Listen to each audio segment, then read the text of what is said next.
Bom, então, como eu já tinha falado para vocês, essa aula está sendo gravada, né, para que a gente possa compartilhar com as pessoas que não estão acompanhando aqui.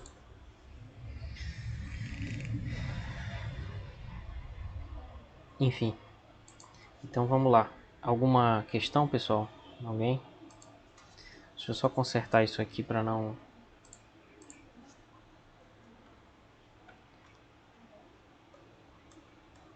Dia 5 hoje, né? Perfeito.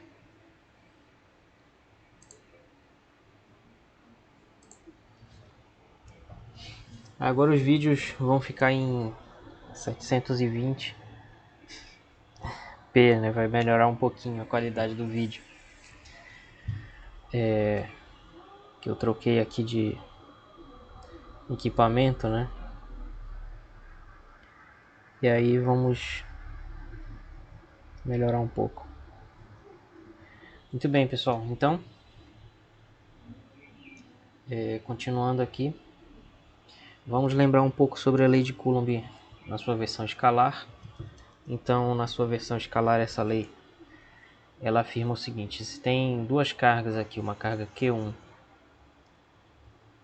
e uma carga Q2, que eu chamei aqui de Q e Q', mas tanto faz, tá? Se elas têm o mesmo sinal, elas vão ter uma força repulsiva, né? Então a gente falou isso de um jeito meio intuitivo, mas representando usando vetores, isso significa que a força elétrica que atua nessa carga aqui da direita, se as duas têm a mesmo sinal de carga, elas vão ser elas vão se repelir mutuamente. Então vai ter uma força de repulsão, ou seja, aqui nessa linha que une as cargas vai atuar uma força, que é justamente essa força elétrica, que no caso em que elas têm o mesmo sinal aponta para a direita aqui nessa situação, e na outra carga aponta para a esquerda, certo? Então essa força ela vai estar no sentido positivo aqui do produto das cargas, porque o produto das cargas, se elas forem iguais, vai ser positivo, né? E aqui, quando elas têm sinais opostos, essas forças vão ser atrativas, então elas vão atuar aqui na mesma linha, mas só que no sentido oposto, no sentido de atrair, de puxar as cargas uma em direção à outra, certo?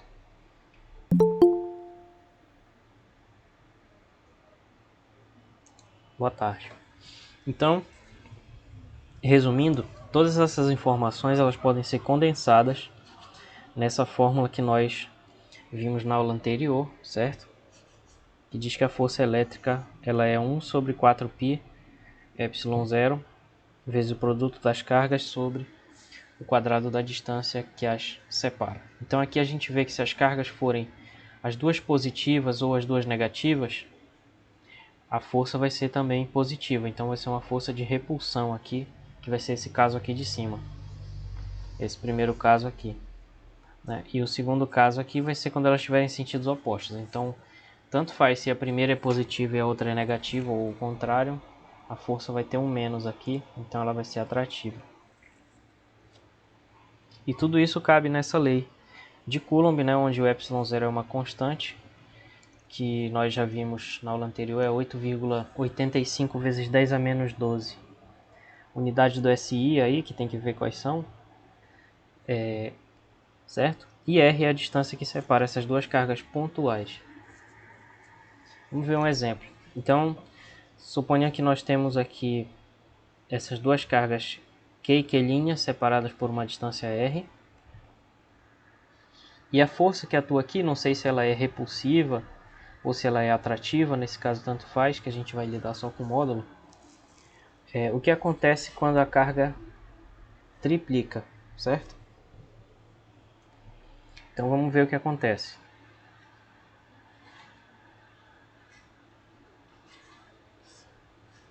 Se a carga Q' triplica, então a força ela era F e era igual a isso aqui.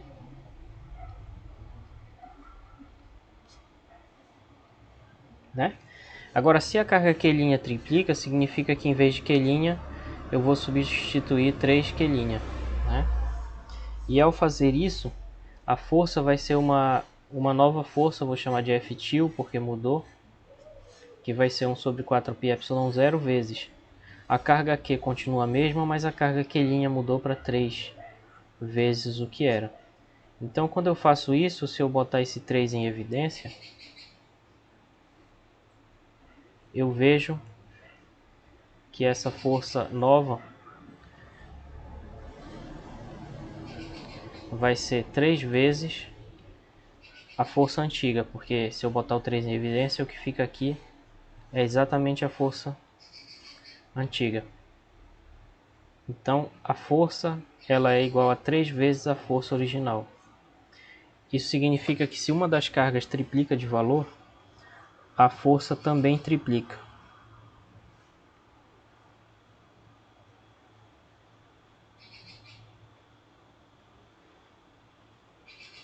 Certo? Então isso aqui é uma análise que faz a gente ver um caso particular da ideia que diz, né, que a força é proporcional ao produto das cargas. Então, se uma carga aumenta, a força aumenta proporcionalmente. É isso que está dito aí, basicamente. Então, se uma carga triplica, a força triplica também. Então, isso é só para a gente entender essa relação entre a força e a carga que está causando essa força. Agora, vamos supor, na letra B, que a distância R se reduz a 20%. Na outra turma, eu passei uma prova que tinha uma pergunta parecida com essa, e a maioria das pessoas errou porque confundiu se reduz a 20% com se reduz de 20%, certo? Se ela se reduz a significa para, né? Então ela se reduziu para 20% do valor original. Então a distância que era R passou a ser uma distância R til, que é 20% de R.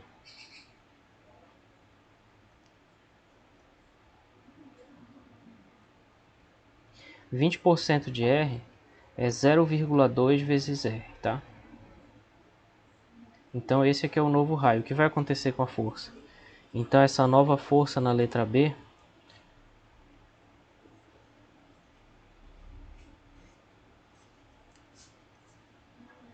ela vai ser 1 sobre 4πε0 vezes Q vezes Q', que não mudaram, mas a distância agora é 20% do original, então fica 0,2 vezes R ao quadrado.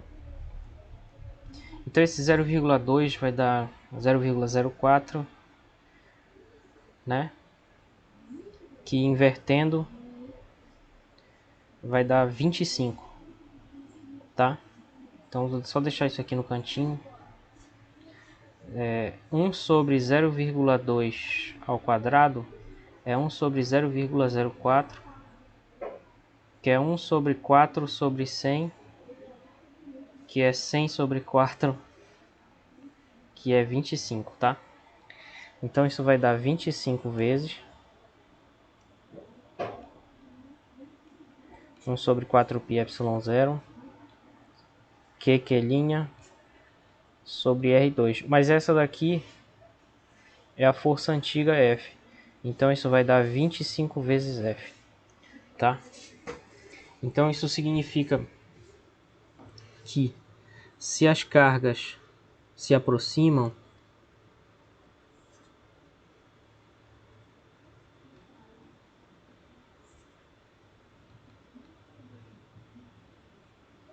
ou seja, se elas se aproximam 80%, né, digamos assim, já que a distância virou só 20% do que era, se elas se aproximam 80%, a força aumenta 25 vezes.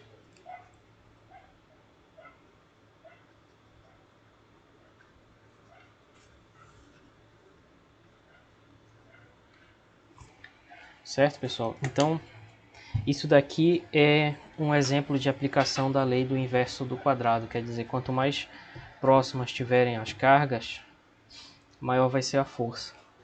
E se as outras coisas não mudam, ou seja, se as cargas não mudam e eu mudo só a distância, eu não preciso nem saber o valor das cargas e nem dessa distância, só o quanto se aproximou. É isso que esse exemplo tenta mostrar. Aliás, eu não preciso saber para dizer o quanto aumentou, certo? Então, Isso foi mais um exemplinho de um exercício que eu posso cobrar de vocês, muito parecido com esse aqui, tá? E aí a gente vai ver agora um pouco sobre vetores no plano e também no espaço, para que a gente possa discutir a lei de Coulomb na sua forma vetorial, né? E isso também vai ser importante para todo o resto da disciplina, já que basicamente tudo que a gente vai discutir, com exceção do potencial elétrico, tudo vai ser vetores, basicamente. E da corrente também, mas a corrente também tem associada a ela um vetor que nós vamos ver depois. Bom, então vetores do plano, eles são pontos do plano, basicamente. Só que eles são pontos orientados. Então, se eu marco esse ponto aqui, e eu digo que aqui onde tem o plano XY é a origem, e esse outro ponto que eu marquei de vermelho aqui em cima, onde está a ponta, a seta do vetor aqui, é a extremidade, tá? Então isso aqui é a origem, e essa aqui é a extremidade.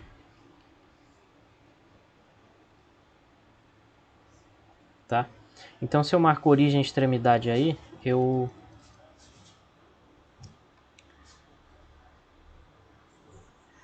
atualizei aqui o Office, não sei mais usar. Aí eu posso ver as coordenadas dele aqui, certo? Então nesse caso aqui a gente tem um vetor, ó, que ele mede 1, 2, 3, 4, 5, 6 aqui no eixo X, e ele mede 1, 2, 3, 4, 5, 6, 7, 8 aqui no eixo Y, certo? Então a gente pode chamar esse vetor de V aqui. E a gente pode dizer o seguinte, esse vetor ele é o vetor cujas coordenadas são 6 e 8. Isso é diferente do vetor cujas coordenadas são 8 e 6, porque isso que está aqui em cima é um par ordenado, né? Boa tarde. Certo? Então, como isso é um par ordenado, o vetor 8, 6 seria esse que está bem aqui, na verdade, ó. 8, 3, 6. Esse aqui seria o outro vetor 8, 6. É diferente do 6, 8, certo? Então, beleza, tá? Outra maneira de escrever esse vetor V, que é igual a 6, 8, é escrever também como sendo 6 vezes I chapéu mais 8 vezes J chapéu, onde esse I significa simplesmente eixo X, eixo X, certo? E esse J significa eixo Y. Vou falar melhor, na verdade eles são vetores também, tá? Eu vou falar disso daqui a pouco. Aí tem outros exemplos aqui.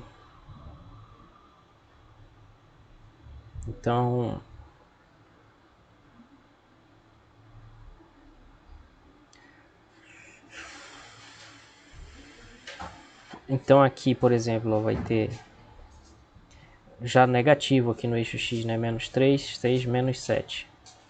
E aqui no eixo Y ele vai ser 4. Então a gente vai ter um certo vetor U aqui, que eu vou chamar de U, que é esse laranja aqui do lado esquerdo, né? Cujas coordenadas dele são menos 7 no eixo X e 4 no Y. Sempre primeiro vem o X. Então as coordenadas dele é menos 7 e 4. Ou eu posso escrever usando I chapéu e J chapéu, como sendo menos 7 I mais 8 J. Esse chapéuzinho é importante em cima do I e do J. Aí tem um outro vetor aqui, amarelo, né, cujas coordenadas dele vão ser 3, 6, menos 9 no eixo Y. E no eixo X aqui vai ser menos 2. Então vamos chamar ele de W. Então esse vetor W vai ser menos 2 no eixo X, menos 9 no Y, que é a mesma coisa que menos 2 e chapéu, menos 9J, tá? E assim por diante. Esse roxo aqui fica como exercício para vocês aí, certo? Então vimos exemplos aí variados. Agora explicando melhor o que são esses versores e J, né? Então esses são vetores que estão aqui sobre os eixos, tá? E eles têm esse tamaninho aqui, Então o vetor i chapéu é o vetor que sai do 0 e chega aqui no 1, no eixo x, certo? Esse vai ser o vetor i chapéu. Depois a gente vai ter aqui no eixo y, esse vetor que sai do 0 e chega no 1, aqui. E ele vai ser chamado j chapéu, ele sai do 0 a 1, certo? Então, resumindo, o j chapéu ele é igual a 0, 1, e o i chapéu é o vetor cujas coordenadas são 1 e 0. 1 no eixo x, 0 no y, certo? E aí o interessante é que todo vetor do plano pode ser escrito como combinação desses dois.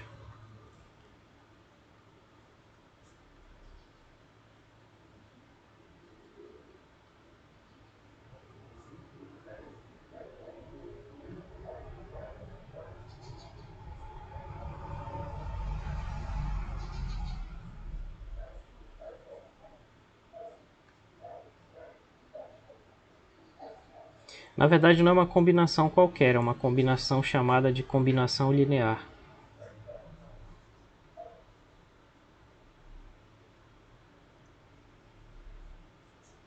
Não precisam se preocupar com o que é combinação linear, é basicamente só isso aqui, simplesmente. Tá? Então se eu pegar qualquer vetor v que é escrito como na forma x, y, ou seja, um vetor v qualquer aqui, que tem coordenadas x e y, bem aqui, digamos esse, ó, um vetor v que vai ter coordenadas x e y aqui, ele pode ser escrito como combinação linear desses vetores i e j da seguinte maneira. A gente vai ver depois porquê, mas ele pode ser escrito como sendo a soma desse com esse aqui, né? Que é x vezes esse aqui, mais y vezes esse aqui. Mas só que esse daqui nada mais é do que o i chapéu e esse nada mais é do que o j. Então todo vetor ele pode ser escrito como sendo x vezes i chapéu mais y vezes j chapéu, como eu já tinha mencionado ainda agora, certo? Então, se houver qualquer dúvida aí é só falar. Eu posso repetir alguma coisa ou tentar ver de outra forma, certo? Muito bem. E aí a soma de vetores no plano ela funciona através de uma coisa chamada regra do paralelogramo, né? Que a gente pode simplificar dizendo que na verdade é só isso aqui, ó.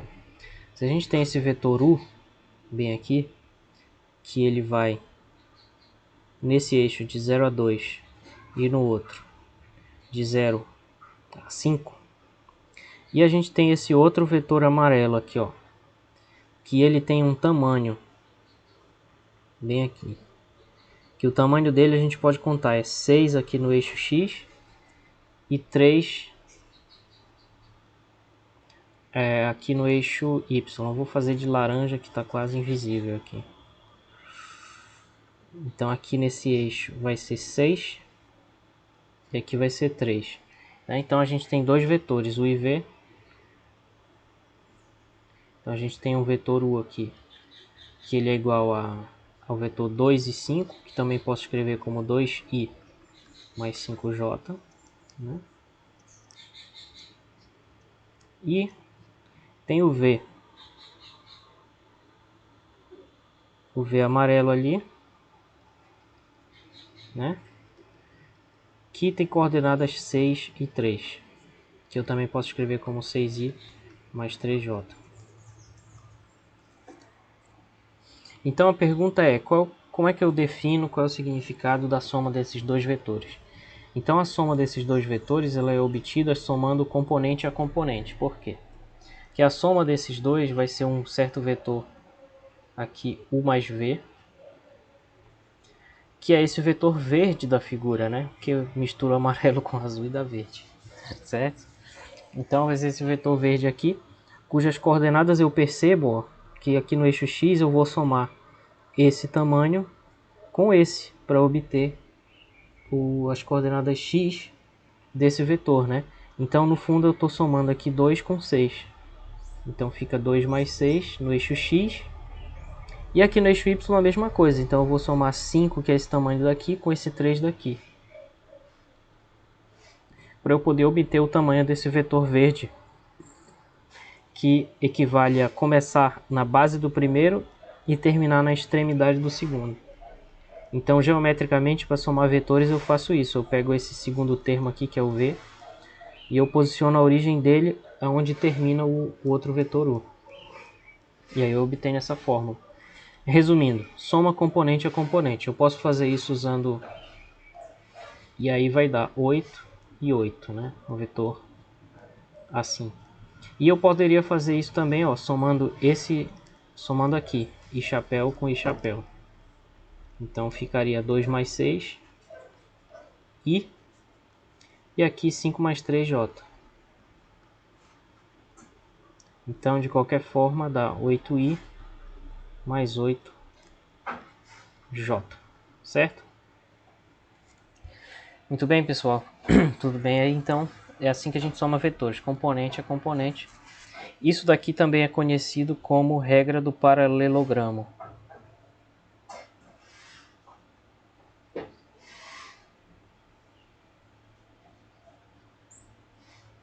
E ela é válida para somar qualquer tipo de vetor, inclusive na física, né, com significados diferentes. Então, para somar forças, para somar campos, velocidades, acelerações, a regra é essa, porque elas são grandezas representadas por vetores.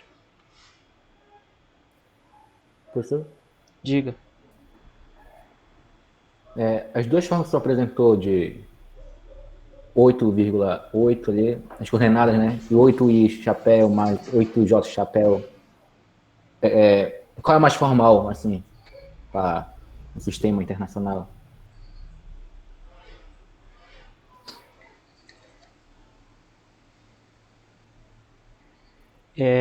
Eu não sei se isso tem a ver com o sistema internacional de unidades. Eu diria que essa primeira aqui é mais em livro de matemática, eu acho. E essa segunda aqui, usando I chapéu e J chapéu, é mais em livro de física. Creio eu. Entendi. De física e de física básica para engenharia. Como eu não sou da sua área, eu não conheço o jeito que os livros de geologia ou geofísica costumam escrever, mas eu creio que os matemáticos é que preferem esses parênteses aqui. A gente vai trabalhar mais com esse I chapéu e J chapéu aqui. Ok. Então, nessa prova nós vamos utilizar o I chapéu, né? O J chapéu. Mas tanto faz na verdade, desde que você não misture as duas. Não poderia escrever, por exemplo, assim, ó, colocar o chapéu dentro do parêntese. Aí já não poderia, entendeu? Que tá misturando aí não faz sentido. Tem que escolher uma das duas. Ok. Obrigado, entendi. Tá legal, fica à vontade aí. Bom, vai fazer mais sentido agora esse I chapéu e J chapéu. Faz mais sentido quando a gente começa a falar de operações. Deixa eu só ver se eu consigo ajustar melhor isso. Pô, melhorou 100%. Tá. Então, vamos imaginar que a gente tem um vetor aqui, esse vetorzinho vermelho, né, que as coordenadas dele aqui são 2 e 3.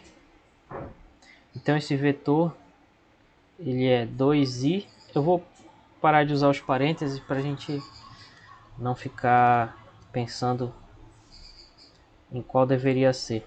Então vamos ver só usando isso aqui. Então esse vetor é 2i chapéu mais 3j, né? Por quê? Porque o I chapéu está bem aqui e o J chapéu está bem aqui. Então ele é 2 vezes esse I. E o outro é 3 vezes esse J. Então quando eu somo os dois eu tenho esse vetor vermelho, 2i mais 3j. Para a gente definir multiplicação por escalar, a gente faz o seguinte, ó.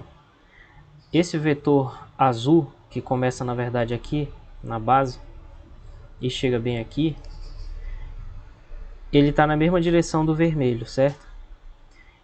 E aí a gente percebe que as coordenadas dele são 6 bem aqui, e 3, 6 e 9 bem aqui, ó. Certo?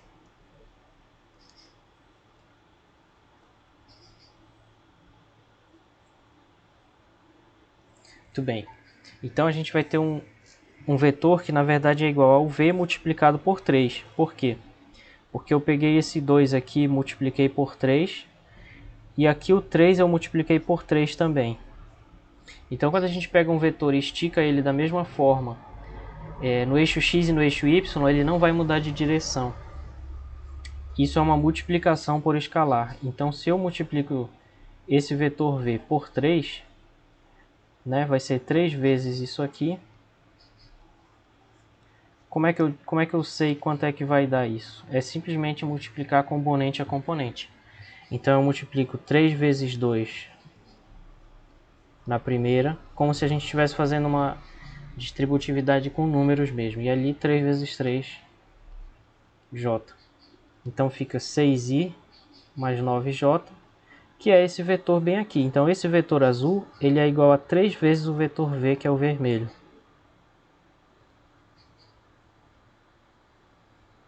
Certo? Então quando eu pego um vetor tipo esse v aí e multiplico por um escalar positivo, ele vai simplesmente ser esticado na mesma direção e no mesmo sentido. E agora, se eu multiplico esse vetor v por menos 2, né? Se agora eu multiplico ele por menos 2, então eu vou multiplicar por menos 2 componente a componente. Então eu substituo aqui. E aí fica menos 2 vezes 2, menos 4. Cuidado com esses sinais aí. Menos 2 vezes mais 3, né? Menos com mais dá menos, 6j. Então vejam que quando eu multipliquei por um número negativo, eu obtive esse menos 2v aqui. E ele manteve a direção, claro, mas ele mudou de sentido porque eu multipliquei por um número negativo, certo? Se eu multiplicar por 1, eu vou obter o mesmo vetor. E finalmente, se eu multiplicar por 0, qualquer vetor vai dar o vetor nulo, né? Esse aqui seria o vetor nulo. Às vezes a gente bota uma seta assim em cima para saber que esse aqui é o vetor nulo, né? Que é o vetor cujas coordenadas são 0, 0. Então ele é o vetor cujas coordenadas são 0, 0, ou usando a notação i de chapéu, j chapéu, 0i mais 0j. Quando ele aparecer não precisa nem escrever, porque a soma dele vai dar 0 com qualquer coisa, tá? Então, resumindo, é isso. A gente multiplica um vetor por um escalar positivo, ele estica. Ou pode se contrair também. Se eu multiplicasse ele por meio, ele daria bem aqui, mais ou menos. Certo? E quando a gente multiplica por um escalar negativo, ele muda de sentido, apesar de manter a direção.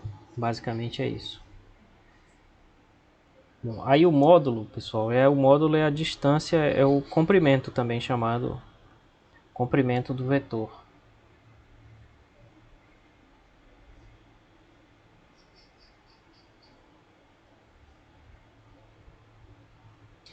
Eu prefiro falar em módulo em vez de comprimento porque na física a gente não usa vetor só para medir distância, né? É também para medir força, campo, várias coisas. E aí o módulo da força não é o comprimento da força, não existe comprimento da força. Mas existe o módulo, então eu prefiro chamar de módulo, mas também é chamado de comprimento em muitos lugares. Certo? Então o módulo dele nada mais é do que essa, quando a gente faz o desenho dele, essa distância entre as duas pontas dele. E essa distância a gente pode calcular usando simplesmente as suas coordenadas, ó. Porque se a gente ver bem aqui, se nós observarmos, melhor dizendo, bem aqui, né? A gente pega um vetor V aqui, cujas coordenadas vão ser, digamos, A e chapéu mais BJ chapéu. Então bem aqui vai ser A e aqui vai ser B, certo? Então o módulo dele, que a gente vai representar assim entre barras, é esse tamanho aqui. Como é que eu faço isso? Eu uso o teorema de Pitágoras, né? Porque bem aqui eu formei um triângulo retângulo em que esse lado mede A e esse lado mede B, certo?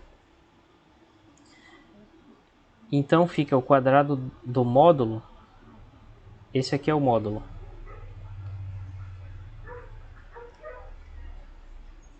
Então aplicando o teorema de Pitágoras, o módulo ao quadrado é igual a soma dos quadrados aqui dos catetos. Então é A quadrado mais B quadrado. Então o módulo, sendo uma distância, ele é positivo.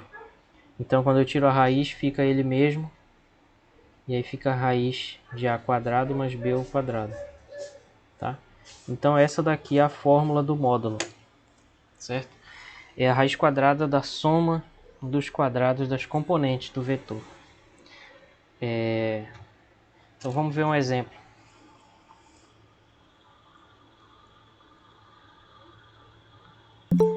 Esse vetor bem aqui, por exemplo, ó, vou chamar de U. Aqui tem componentes aqui, menos 2 no eixo Y e menos 5 no eixo X. Vamos ver qual é o módulo desse U. Então o módulo desse U vai ser a raiz quadrada da soma dos quadrados das suas componentes. Então fica menos 5 ao quadrado, mais da fórmula aqui, ó, certo?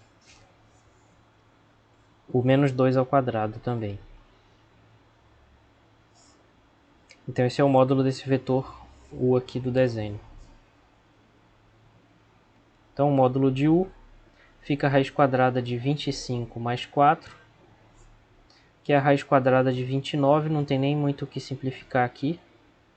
Né? Se a gente estivesse fazendo um cálculo com um resultado numérico, a gente deveria, né, usar a calculadora ou um programa para calcular um valor aproximado, mas a gente está só dando um exemplo, então podemos deixar assim, raiz de 29.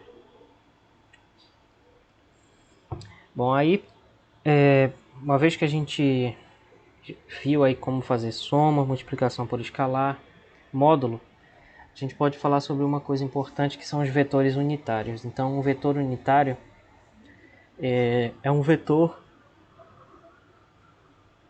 cujo módulo é igual a 1, certo? Deixa eu só escrever que vai ficar melhor do que essa minha letra aqui. Então, um vetor unitário, que não dá para ler, um vetor unitário é um vetor cujo módulo é igual a 1, certo?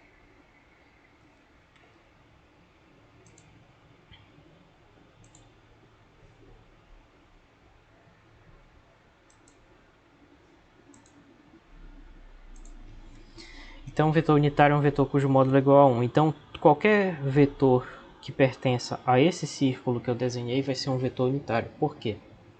Porque se bem aqui é 1, 2, 3, aqui 1, menos 1, menos 1, nos eixos x horizontal e y vertical, isso daqui é um círculo, né, de raio 1. Como é que eu sei que ele é de raio 1? Porque ele está centrado aqui na origem e ele passa aqui pelo 1 em todos os pontos. Então eu sei que o raio dele é 1. Então qualquer vetor que tiver uma origem aqui, na origem dos eixos, e que terminar aqui nesse círculo, vai ser um vetor unitário, tá? Qualquer vetor que fizer isso. Então geometricamente a ideia é essa. Em particular, os vetores I chapéu e J chapéu que a gente conheceu ainda agora são unitários também. Por quê? Porque esse aqui é o I chapéu.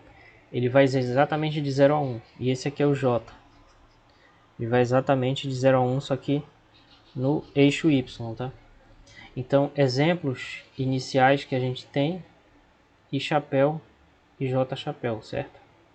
Um outro exemplo que a gente poderia dar aqui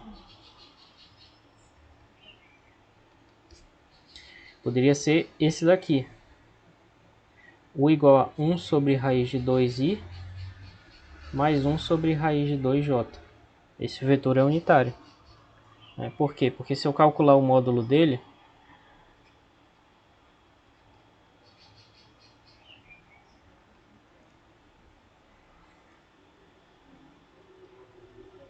se a gente calcula o módulo desse vetor, pela fórmula de ainda agora, é a raiz quadrada da soma dos quadrados. Então, eu pego essa primeira e elevo ao quadrado. Então, fica 1 sobre raiz de 2 ao quadrado. Isso daí, mais essa daqui ao quadrado. Né? E aí, quando eu tirar a raiz disso, vai ficar a raiz de 1 sobre raiz de 2 ao quadrado é meio. Igualmente ali. Então, isso fica a raiz de 1, que é 1. Então, de fato, o módulo de U é igual a 1. E esse U é, na verdade, esse vetor que eu desenhei mais ou menos aqui no meio. Ó. Esse vetor roxo aqui.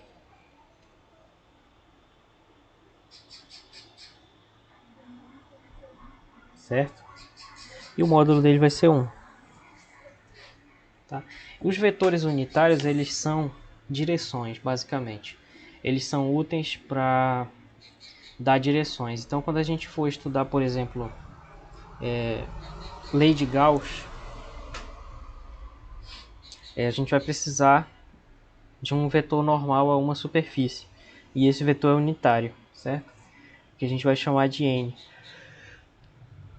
Então, os vetores unitários, eles servem para dar direções, basicamente. Porque se a gente imaginar aqui, por exemplo, esse vetor aqui, digamos que a gente está bem aqui, ó. Tem um vetor W aqui. O vetor que dá a direção dele é o vetor unitário, que tem a mesma direção que ele, que está bem aqui. Que a gente poderia chamar de um Wzinho chapéu, certo? Então o que nos interessa é saber como pegar um vetor qualquer e obter com isso um vetor unitário que esteja na mesma direção que esse vetor dado. E o nome desse processo é normalização. Então a normalização ela vai pegar um vetor aqui, um W que eu chamei, né? Vamos chamar na verdade de V. E aí a gente vai obter um V. V chapéu fica muito estranho, mas melhor usar outra letra. Eu vou chamar de U. E aqui vai ter um U chapéu. Né? Então vai ser um vetor unitário que está na mesma direção do U. Como é que eu faço? Tem uma fórmula para isso. Né? Então a fórmula para normalização é o seguinte. A gente parte de um vetor U. E a gente obtém um vetor U chapéu que vai ser simplesmente U dividido pelo seu módulo. Por quê? Porque quando a gente calcular o módulo desse vetor U chapéu, olha o que vai dar. Ele sendo definido dessa forma, o módulo desse vetor U chapéu vai ser o módulo disso aqui. Só que aqui embaixo é um número real, então sai. E aí fica 1 sobre módulo de U vezes módulo de U, que é 1. Então essa fórmula aqui em cima, isso aqui deixar entre parênteses, que é só uma demonstração, né? O que vai nos interessar é essa fórmula aí em cima. Ela é uma maneira, na verdade, uma receita de como obter um vetor unitário a partir de um vetor dado. Então, se a gente aplicar isso para esse U que está aqui embaixo, né, se a gente prestar atenção, esse vetor U, na verdade, ele é menos 2 aqui e chapéu, né, porque está no eixo X, no eixo X é I chapéu, e menos 1 aqui e no eixo Y, que é J chapéu. Então, a gente pode obter, aí a pergunta é, quanto vale U chapéu? Ou seja, quanto vale o vetor unitário na direção dele? Esse processo é chamado normalização. Né? Então a gente apenas usa aquela fórmula, só que primeiro para isso tem que calcular o módulo dele. Então vamos lá. Então o módulo dele vai ser raiz quadrada de menos 2 aqui ao quadrado mais esse menos 1 ao quadrado. E isso vai dar raiz de 5, né?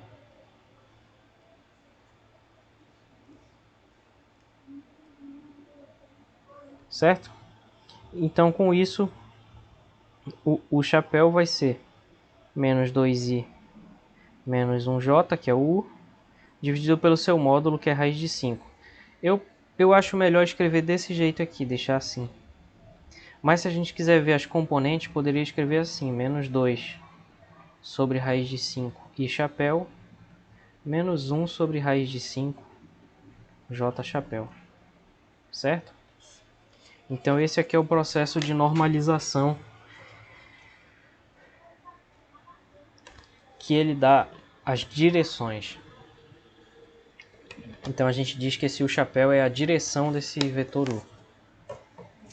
Se eu pedir para calcular como é só usar essa fórmula circulada de azul bem aqui, certo? Como é que eu faço isso? Eu pego o u, calculo o módulo dele, e aí se eu já tenho u e já tenho o módulo, substituo o u em cima, o módulo embaixo, e aí acabou. Certo? Pessoal, vou fazer uma pausa aqui de 2 ou 3 minutos, tá? Que eu preciso tomar um remédio aqui e já volto.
Puta que pariu.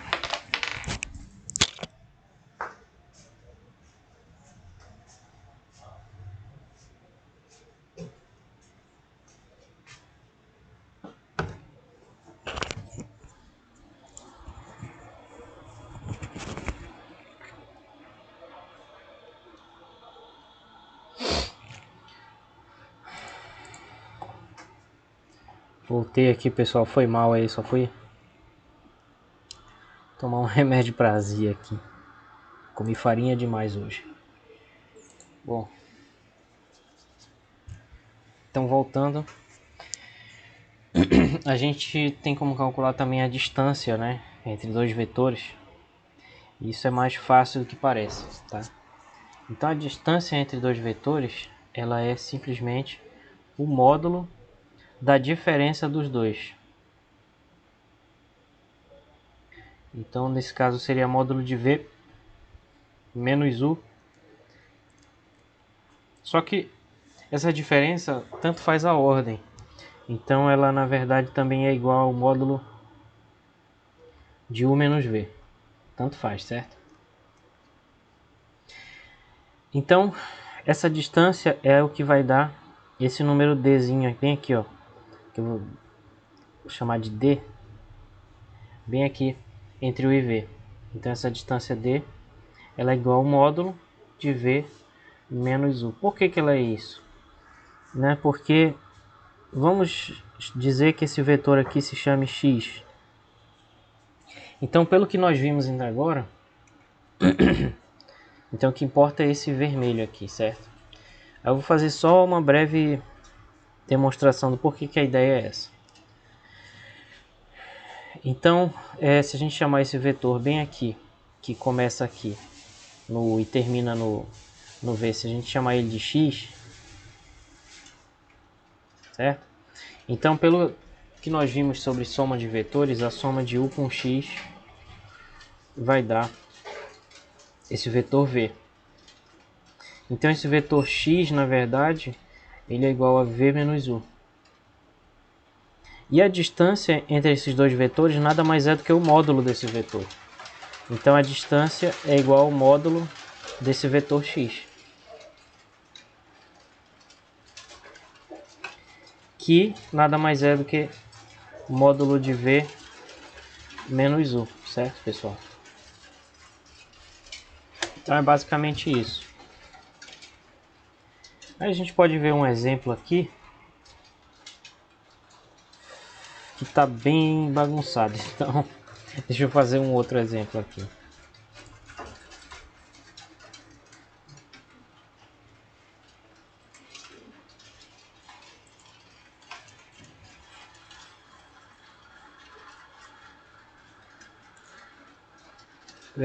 Tá.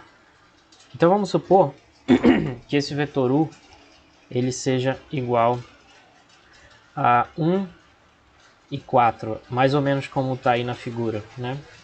Então seria 1 vezes I chapéu, que é a mesma coisa que simplesmente I chapéu, mais 4J, né? E vamos supor que o V ele seja mais ou menos como indica a figura, algo assim como 7I mais 8J, certo? Vamos supor isso. Então, isso aqui é um exemplo. Tenho escrito exemplo com letra azul, né?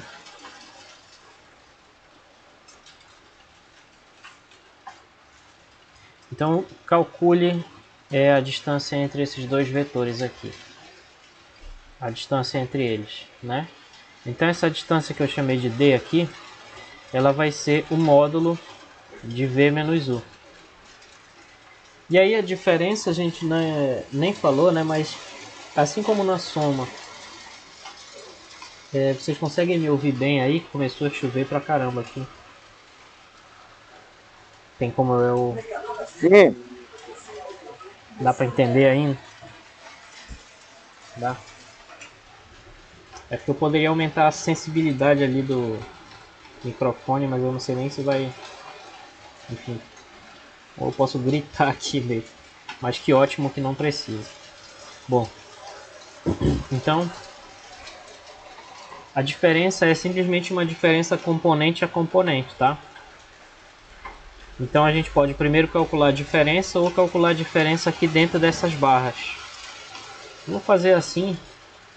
Então aqui dentro dessas barras a gente vai calcular a diferença. V menos U, então eu pego a componente do V e subtraio da U. E esse vai ser meu I chapéu.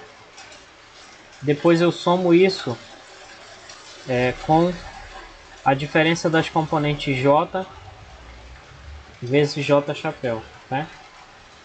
Então aqui V menos U vai ficar 7 menos 1, porque aqui tem um 1 invisível, né, multiplicando esse I chapéu.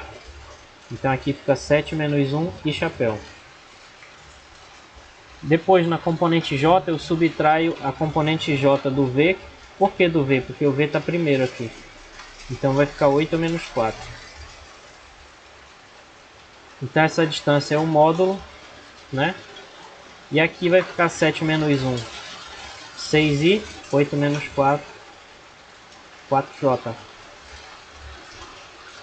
Né? E esse módulo ele vai ser então raiz quadrada de 6 ao quadrado mais 4 ao quadrado. Que é a raiz quadrada de 36 mais 16, que é a raiz de 52. Então a distância entre esses vetores é raiz de 52.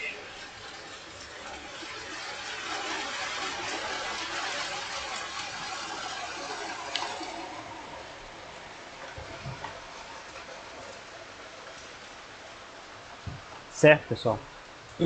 Então veja que para calcular a distância entre dois vetores, basta eu aplicar corretamente essa fórmula bem aqui. A distância entre eles é o módulo da diferença entre os dois, certo?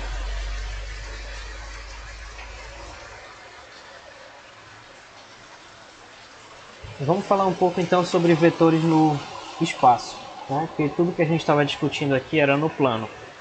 Eu acho mais interessante começar falando sobre o plano, porque são duas dimensões e aí facilita na hora de desenhar e de representar as coisas, certo? Bom, então para um vetor no espaço,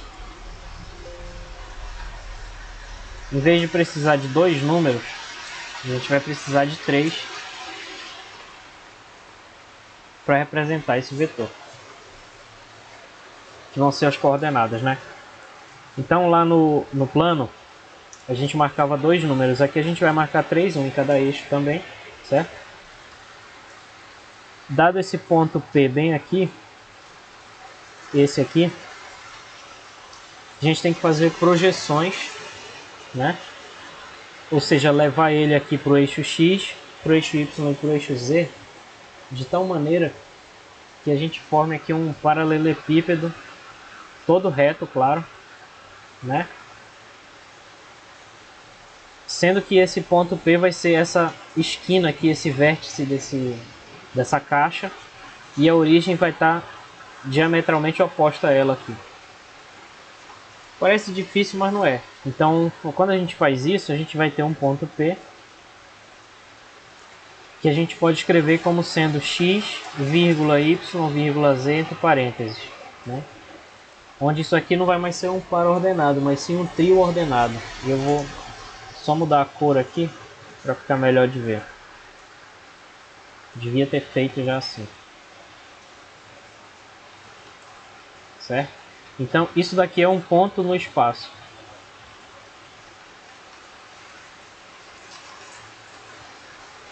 E esses números x, y e z são as coordenadas desse ponto.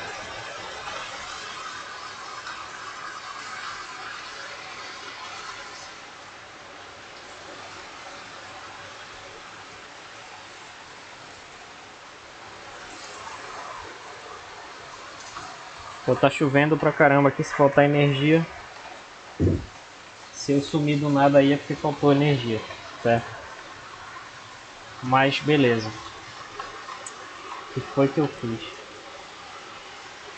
Ah, que merda.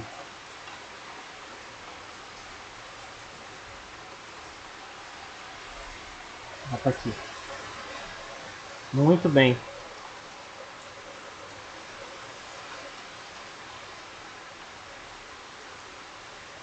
Então, uma maneira que a gente vai ver depois é usando os versores, né? Mas aqui não vai ser só I chapéu e J chapéu, vão ser 3. Então, não vou falar disso ainda, beleza?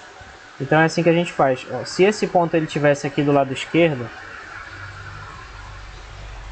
né, a coordenada y dele seria negativa. Então se ele tivesse aqui para baixo, a coordenada z dele seria negativa. E se ele tivesse lá para trás, a coordenada x dele seria negativa. Então a gente vai vendo isso assim, ó.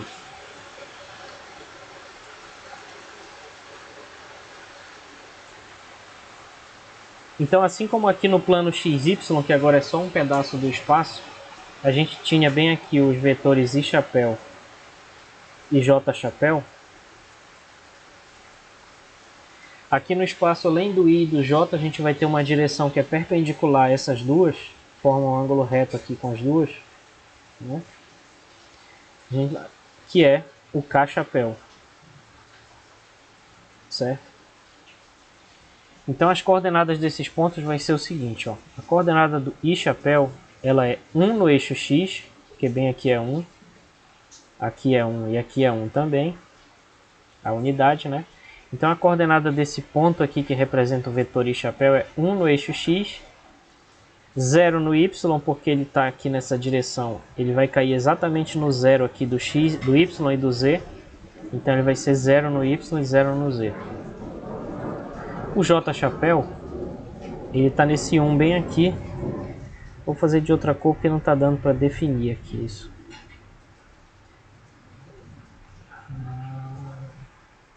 Então eu estou dizendo que bem aqui vai ser 1. Bem aqui também. E bem aqui também. E aí continua, né? Claro. 2, 3. Aqui também. Tá? E aqui também. E lá para trás, negativo, né? Menos 1, menos 2, menos 3, em todos os três eixos, certo? Então o J, ele vai ser 0 no eixo X, porque quando eu projeto esse J aqui no plano XZ, nesse plano bem aqui, ó. Quando eu faço isso, eu vejo que o J ele é perpendicular a esse plano, então ele vai cair certinho aqui na origem, onde tanto o X como o Z são 0. Então o X e o Z aqui vão ser 0.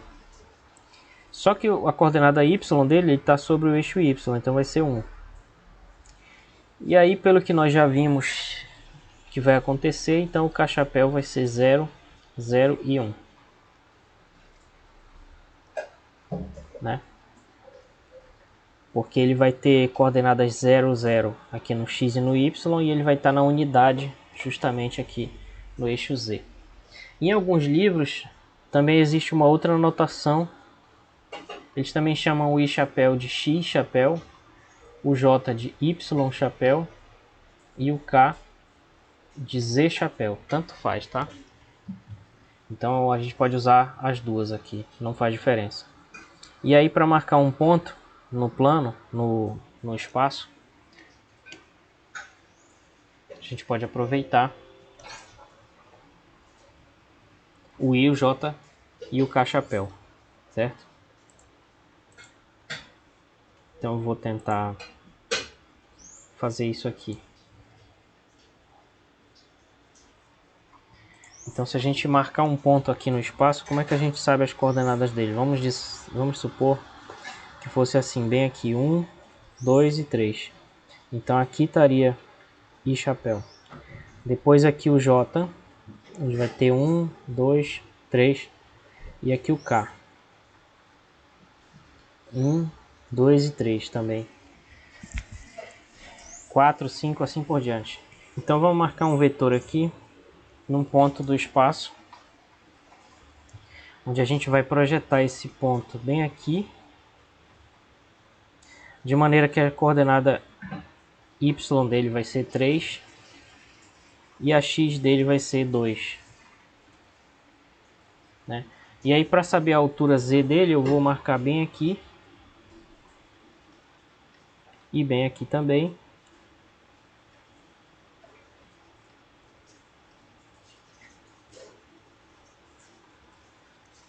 E aí eu continuo aqui, concluo. Vou dar uma forçada aqui no desenho, porque é só um desenho, tá? Então beleza. E aqui vai dar 3 também. Então as coordenadas desse ponto P vão ser No eixo X eu vejo aqui qual é o número, é 2. No eixo Y eu vejo qual é 3. E no eixo Z vai ser 3. Mas isso também é a mesma coisa que eu escrever isso como um vetor. Então aqui eu vou ter um vetor V tridimensional, que é a mesma coisa que o ponto, certo? Então ele começa lá no 0 e termina nesse ponto aqui. Mas aí o que eu percebo? Ele é a mesma coisa que eu somar aqui 2i chapéu, porque ó, aqui está o i chapéu, mas bem aqui é 2i chapéu. E eu vou somar ele com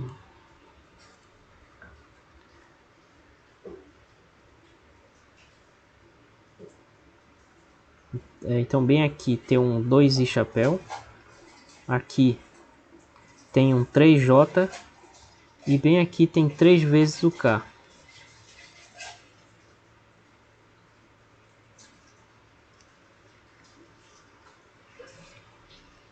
Né? Então esse vetor ele é a mesma coisa que eu somar esses 3 vetores aí dos eixos, ou seja, 2i mais 3j mais 3k. Então é por esse motivo que a gente também pode representar, em vez de um trio ordenado, representar assim: a primeira coordenada vezes i chapéu, a segunda vezes j e a terceira vezes k, certo? E aí a gente tem essas duas maneiras de ver essa situação. Certo, pessoal? Alguma dúvida em relação a esse negócio de marcar pontos aí no espaço? Alguma coisa? Bom, então feito isso, se alguém tiver uma dúvida, é só falar. Então todas as regras aqui basicamente vão ser iguais às do plano, por isso eu vou passar um pouquinho mais rápido agora. Então aqui no espaço tridimensional, para a gente somar dois vetores vai valer a mesma regra do paralelogramo, que também é equivalente a somar componente a componente. Então se eu tiver dois vetores u e v, esse u aqui do lado esquerdo, ó, e esse v bem aqui, né, onde o u tem coordenadas x, y e z, e o v tem coordenadas a, b e c, né, lembrando que cada uma é uma coisa, né? Essa aqui é do eixo x, do eixo y e do eixo z, sempre nessa ordem. Então a soma deles vai ser simplesmente a soma componente a componente. Usando essa notação de parênteses, vai ser x mais a na primeira coordenada, na segunda y mais b e na terceira z mais c. Então, por exemplo, se forem dados dois vetores aqui, u igual a menos 5, 7 e menos 3, e um vetor v igual a 5, menos 7 e 3, a soma dos dois vai ser menos 5 mais 5, que é 0, depois 7 mais menos 7, que é 0 também, e depois menos 3 mais 2, que é menos 1, certo? E a gente poderia também escrever isso de uma maneira usando I chapéu e J chapéu, que eu já fiz aqui também. Né? Então, usando I chapéu e J chapéu, vai ficar assim: esse U vai ser menos 5I mais 7J menos 3K, o V vai ser 5I menos 7J mais 2K, e aí somando componente a componente, corta essa com essa, e fica menos 3 mais 2 menos 1. Menos 1 vezes K, chapéu, dá o próprio K chapéu, certo? Então é isso, pessoal. Resumindo, é isso. E a diferença é parecida, né? Então a diferença eu subtraio componente a componente. Então se eu fizer aqui, se nós calcularmos aqui menos 5 menos 5, vai dar menos 10. Depois, mais 7 menos 7, vai dar mais 14, que é esse segundo termo aqui. Estou calculando a diferença. E se a gente fizer menos 3 menos mais 2, dá menos 5. Então essa diferença de vetores vai dar esse daqui, menos 10i mais 14j menos 5k. Então é tudo muito parecido, a única diferença é que agora são 3 componentes em vez de 2. Tá? O produto por números ou também chamado produto por escalar, também vai ser muito semelhante. Então a gente pega o vetor aqui, que também pode ser escrito aqui como I chapéu, J chapéu e K chapéu, que é a nossa preferência no momento. E a gente multiplica componente a componente. Então, aqui vai ficar, se o vetor for um xi mais yj mais ek, lambda vezes ele vai ser lambda vezes x vezes chapéu, mais lambda vezes, escrevi errado aqui, é y. Deixa eu só corrigir aqui. Como eu escrevi isso da outra vez, não tem como apagar, então eu vou cobrir aqui. Então aqui é y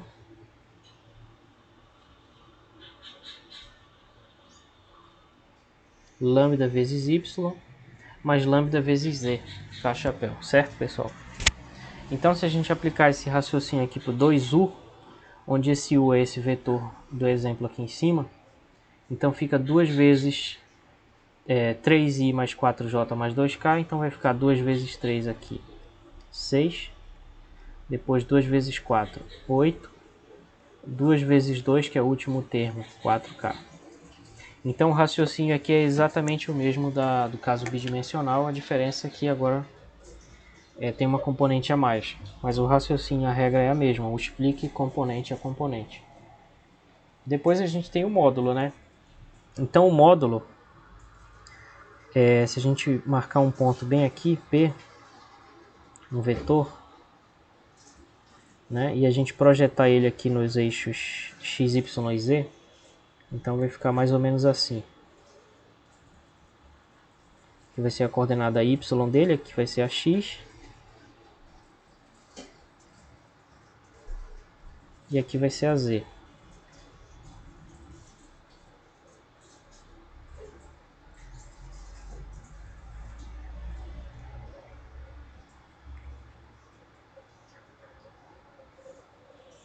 Certo? Então aqui vai ser um vetor v. E o módulo desse vetor é a diagonal desse paralelepípedo aí. Certo? Então o módulo de v é a diagonal maior desse paralelepípedo aí.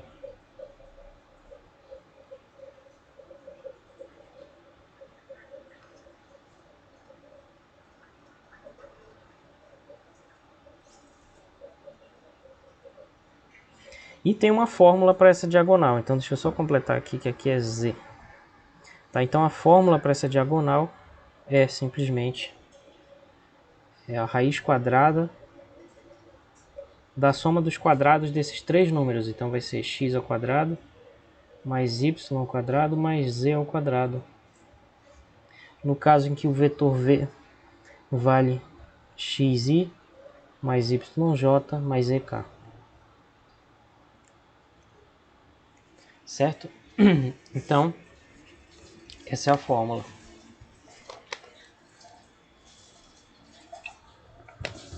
Beleza, pessoal? Bem parecida, né? Com a fórmula que a gente tem lá em duas dimensões. Então, a diferença é que lá dentro eu vou ter que somar também z ao quadrado. Vamos ver um exemplo.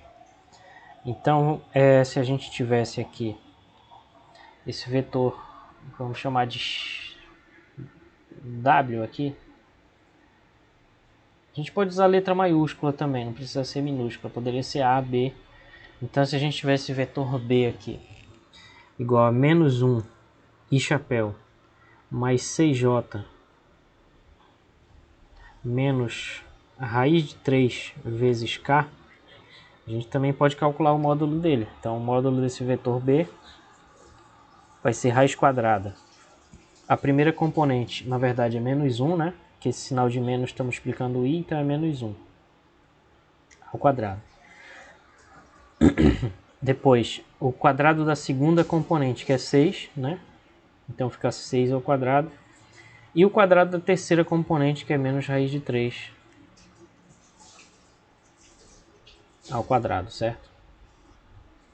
Então esse módulo de B vai ficar, a raiz quadrada aqui vai dar 1, 36, e raiz de 3 vai dar 3. Então vai dar raiz de 40 O máximo que dá para fazer é botar o 4 em evidência, e aí o módulo de B vai ser 2 vezes raiz de 10. Opa, módulo de B. Certo. Beleza.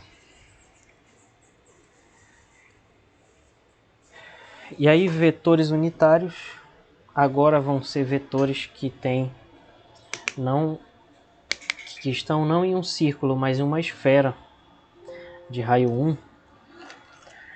E eu esqueci de fazer aqui. Então a ideia é mais ou menos essa. É como se a gente fizer uma esfera aqui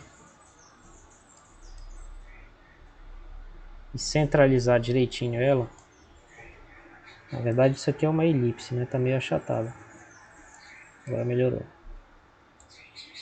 Então a ideia é que bem aqui vai ter uma origem.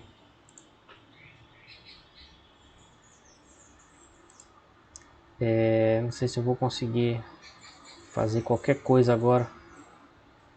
Tem alguém especialista em PowerPoint aí para dizer como é que eu deixo isso transparente? Semi-transparente. Eu acho que é aqui.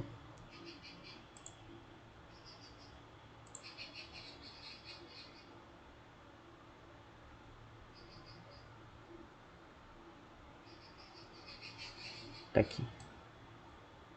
Beleza, é o suficiente. Pronto. Então, pessoal, a ideia é que os vetores unitários agora não vão ser mais os vetores que estão num círculo de raio 1, mas sim numa esfera de raio 1. Ou seja, qualquer vetor que sair daqui e chegar bem aqui na superfície da esfera, ó, esse ponto aqui é um ponto da esfera, ou aqui desse lado, certo? Ou ali atrás.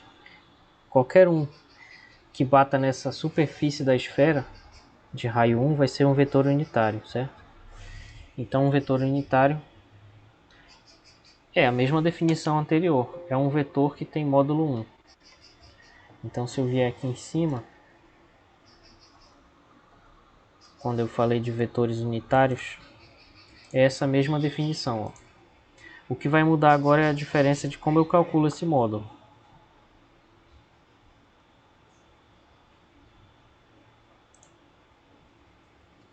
Então o vetor unitário continua sendo um vetor cujo módulo é igual a 1, mas aqui agora, esse módulo igual a 1 significa que a distância dele à origem no espaço é igual a 1. Então, qualquer vetor dessa esfera aí vai ser um vetor unitário.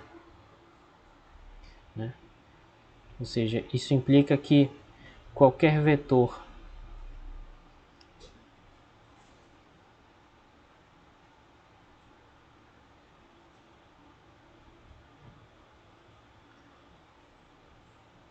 cuja extremidade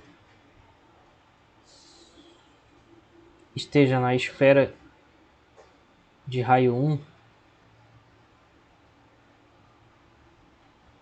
e centro na origem,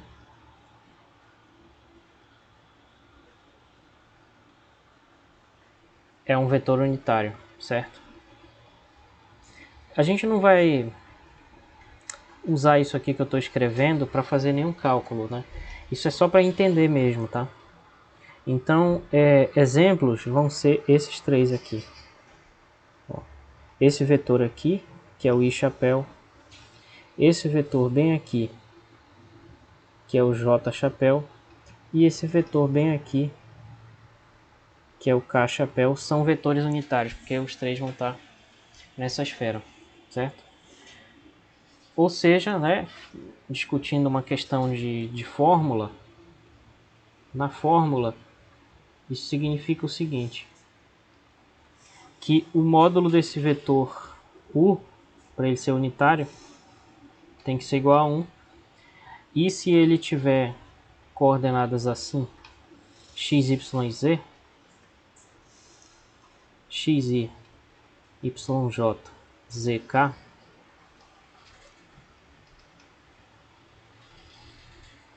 então módulo igual a 1 significa que a raiz quadrada de x ao quadrado mais y ao quadrado mais z ao quadrado igual a 1.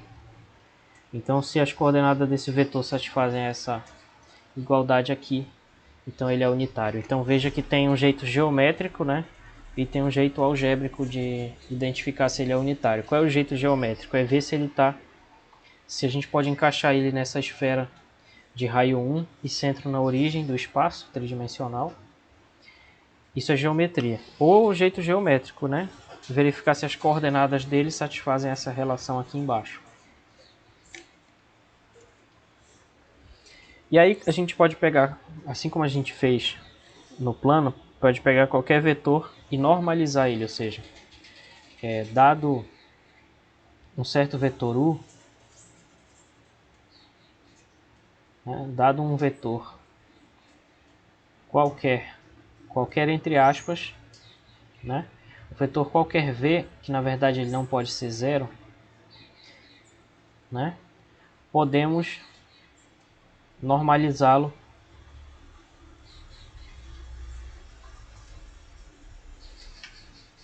que é o que nós já falamos antes, né, do seguinte modo, inclusive com a mesma fórmula, né? Então, a normalização desse vetor u vai ser um vetor v, desse vetor v, vai ser um vetor v chapéu, certo? Que vai ser igual ao vetor v dividido pelo seu módulo, certo? Então, inclusive, a fórmula é a mesma, quer dizer, se a gente tem um vetor v aqui no espaço, que ele vai ter certas coordenadas, x, y e z aqui,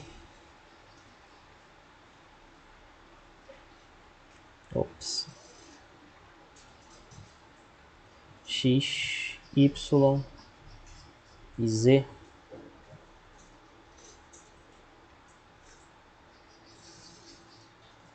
certo? X, y e z aqui. Então, a gente pode normalizar ele, ou seja, a gente vai obter um vetor diferente dele, mas que vai estar na mesma direção e no mesmo sentido que ele, que nós vamos chamar de v chapéu, que esse vetor vai ter módulo 1, certo?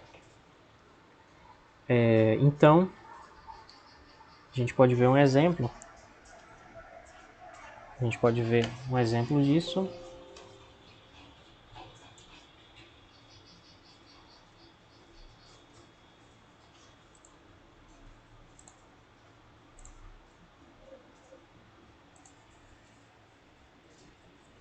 Da seguinte maneira.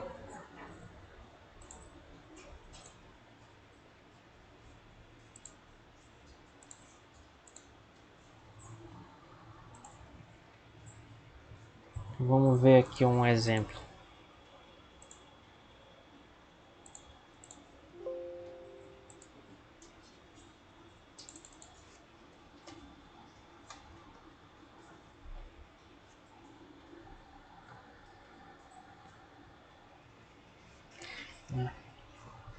Então, se a gente tiver um vetor assim,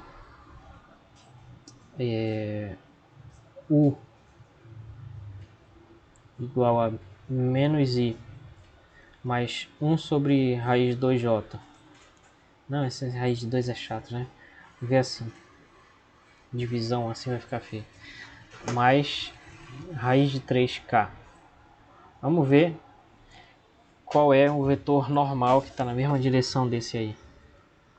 Vou deixar assim mesmo, que aí facilita. A ideia é só exemplificar, não perder tempo com cálculos à toa. Então a ideia é a seguinte, ó, primeiro a gente calcula o módulo dele, igualzinho como a gente fez lá em 2 dimensões. Então o módulo dele é a raiz quadrada de menos 1 ao quadrado, mais 2 ao quadrado, mais 3 ao quadrado. Então vai ficar 1 mais 4, 5. 5 mais 9, 14. E aí depois a gente aplica a fórmula. Então a gente vai ter um u chapéu, que vai ser u dividido pelo seu módulo. Então isso vai dar menos 1 sobre raiz de 14 i chapéu, mais 2 sobre raiz de 14j, mais 3, assim, certo? Então pronto. Veja que não é complicado como pode parecer, talvez à primeira vista, né? E aí, para calcular a distância entre dois vetores no espaço, é também muito semelhante a como nós vimos no plano, ou seja, a distância entre dois vetores no espaço vai ser o módulo da diferença entre eles. Deixa eu só simplificar isso aqui que está um pouquinho complicado. Então, se a gente tiver aqui dois vetores, vamos desenhar rapidinho aqui dois vetores.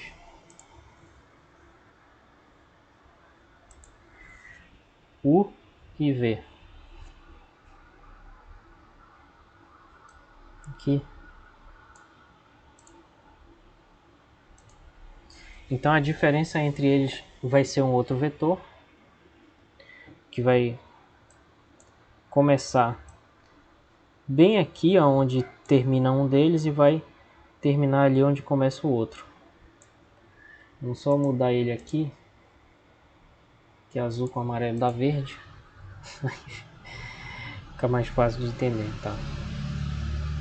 Ou não. Certo? Então a distância entre esses dois vetores aqui vai ser exatamente a mesma forma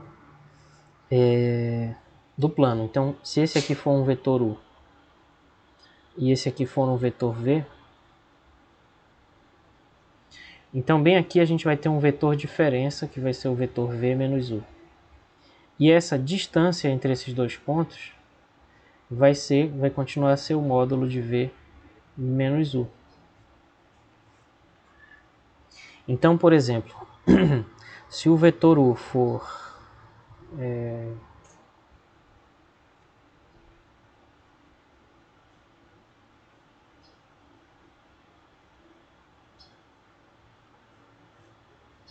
se o vetor U for I menos J mais K e o vetor V for 2I mais J menos 3K, calcule a distância entre esses dois vetores. Então essa distância vai ser o módulo da diferença. Então a gente calcula primeiro a diferença. Tanto faz se for U menos V ou V menos U, desde que a gente mantenha isso. Mas vamos ver quem é o V menos U para ser exatamente aquele vetor que está ali na figura. Então o V menos U, ele vai ser 2 menos 1 ali, vai dar I chapéu. Aqui 1 menos menos 1 vai dar 2J. E aqui menos 3 menos 1 vai dar menos 4K. Certo? Então esse aqui vai ser o V menos U. E finalmente o módulo dessa diferença vai ser a distância entre os dois. Ou seja, vai ser o módulo desse vetor aí. I mais 2J menos 4K. Então vai ser raiz quadrada de 1 ao quadrado mais 2 ao quadrado mais menos 4 ao quadrado. Vai ficar 5 mais 16 dá 21. Fica a raiz de 21. Então essa é a distância entre esses vetores U e V aí do nosso exemplo. Certo, pessoal? Deu para entender alguma dúvida em relação a isso aqui? Aqui tem um outro exemplo, né? Que eu fiz antes. Vocês podem ver depois aí, mas é o mesmo cálculo, né? No caso aqui eu botei até uma unidade. Bom, alguma dúvida, pessoal, em relação a essa questão vetorial que eu botei antes aqui? Que eu teria só mais um comentário para fazer aí sobre a lei de Coulomb de novo para fechar.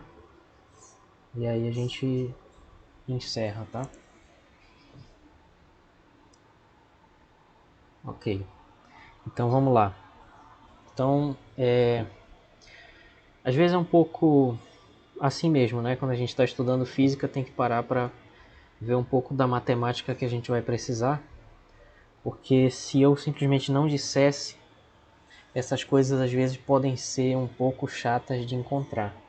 Então eu reuni aqui mais ou menos o que a gente vai precisar por enquanto. Talvez não precise nem de tudo isso, mas é bom falar de tudo isso, né? Que é para poder explicar a lei de Coulomb na sua forma vetorial, que na verdade é a forma verdadeira, digamos assim, certo? Não sei se vocês assistiram Dragon Ball Super, mas Dragon Ball Z, essa daqui é a forma verdadeira.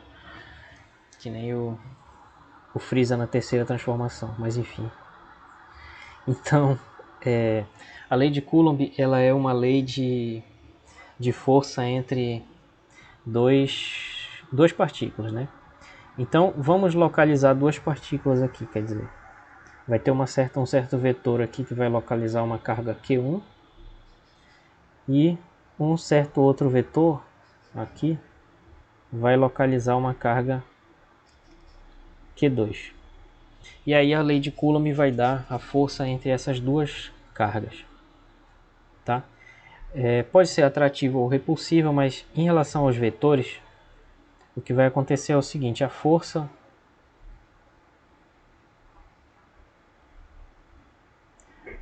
sobre a carga Q1 causada pela carga Q2, na verdade causada pela interação com a carga Q2,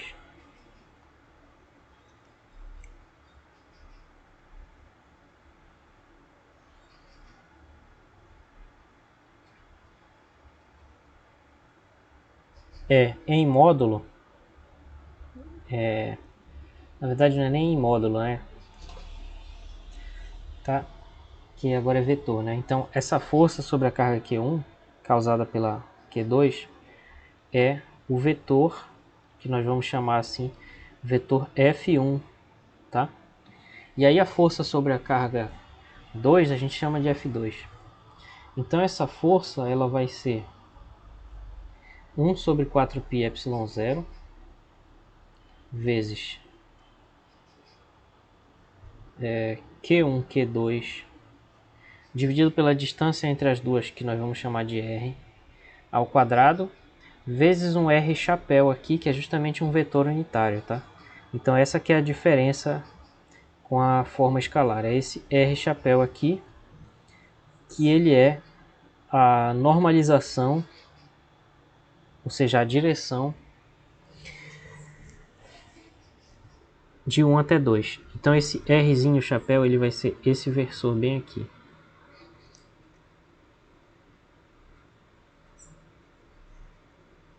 Esse aqui vai ser o Rzinho chapéu, né? Então ele é o versor, ou seja, a normalização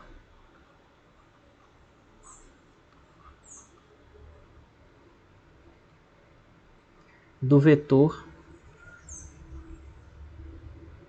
diferença,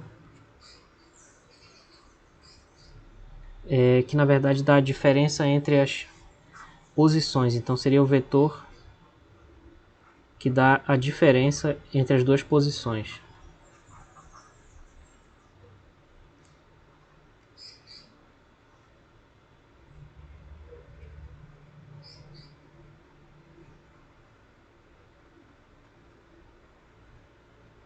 Entre as posições que nós poderíamos chamar assim de R1 aqui e R2 aqui.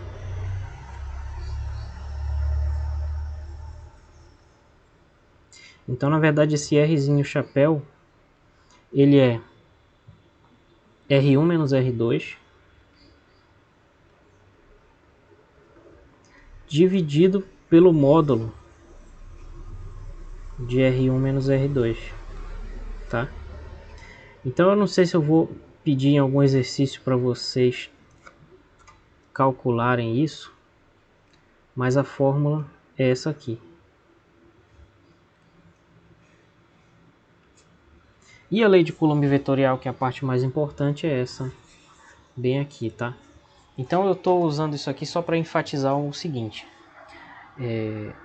tudo que nós discutimos sobre o sentido da interação elétrica ser atrativa quando elas têm sentidos opostos, repulsiva quando tem sentidos, quando tem o mesmo sinal, melhor dizendo, a direção da força, a intensidade, está tudo aqui nessa fórmula. Então ela é extremamente importante. Deixa eu só marcar aqui. porque não tem como eu lembrar de fazer isso depois, certo? Então tá tudo aqui nessa fórmula. Ela diz a intensidade e a direção e o sentido da força, né? Porque sendo a força um vetor, essa fórmula vetorial dá tudo isso. Olha, tem como fazer assim, eu não sabia. Legal. Mas se fosse para fazer assim eu escrevia, né? Então deixa assim. Beleza. Então tá tudo aqui, porque olha só. Vamos pensar um pouquinho. Esse R chapéu ele dá essa direção. Então se a força é um vetor e ela é igual a um número vezes esse R chapéu, significa que essa força está nessa direção. Então se o produto,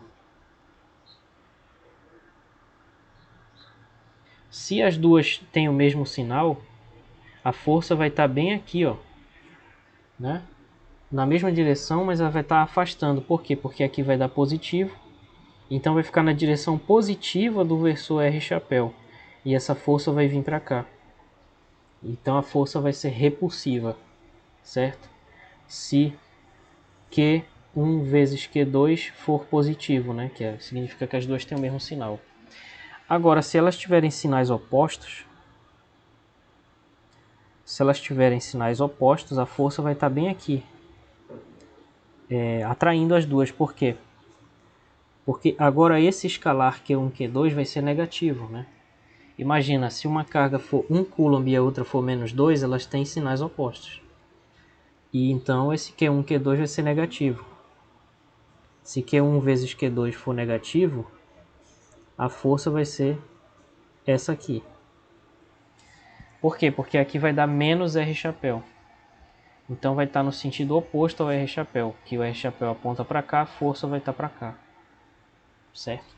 Então essa fórmula vetorial ela permite com que a gente não precise sequer memorizar ou a princípio entender, né, tudo isso, porque ela compacta todas essas informações. E aí ela também vai respeitar a terceira lei de Newton, porque se a gente trocar o 1 pelo 2 em tudo aqui, o R chapéu vai trocar de sinal, tá? Não sei se eu vou discutir isso agora, mas só queria deixar essa ideia. Gostei desse slide aí, ficou bonito. Beleza, pessoal? Mais alguma dúvida em relação a essa questão aí? Eu não vou deixar exercício hoje, só vou deixar na próxima, envolvendo isso aqui, complementando. Acho que na próxima a gente já deve falar de campo elétrico, já deve iniciar o capítulo 22. Aí eu deixo um exercício. Beleza, pessoal? Alguma dúvida?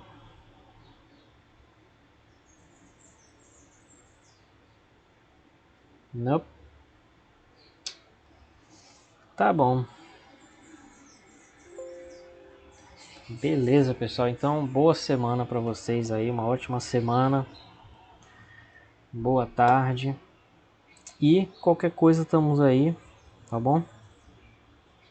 A gente se vê na quarta-feira no mesmo horário. Até lá então, um abraço para vocês aí.